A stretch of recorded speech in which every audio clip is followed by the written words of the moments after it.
So, here we go again. Mga guys, ito na yung lake ng Taal.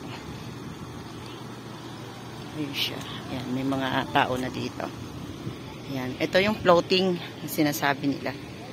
Ayan, pwede kang kumain. Yun o. For sale. 7 peraso, 25 pesos. Ayan o. Yun o, marami nang nandun sa, makain sa gitna ng lake. Ayan po siya. So, actually, hindi ko masyadong kabisado ang lugar na ito. Pero ito yung lake. Baywalk kung tawagin.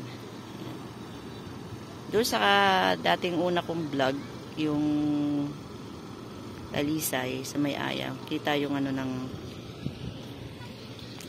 bundok. O, diba? Yung mga bata. 7 pieces, 25 pesos. Mura, no? Kasi tilapyaan dito eh.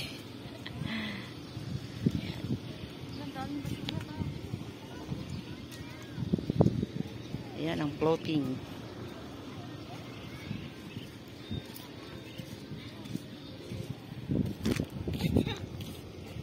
Daming water lily.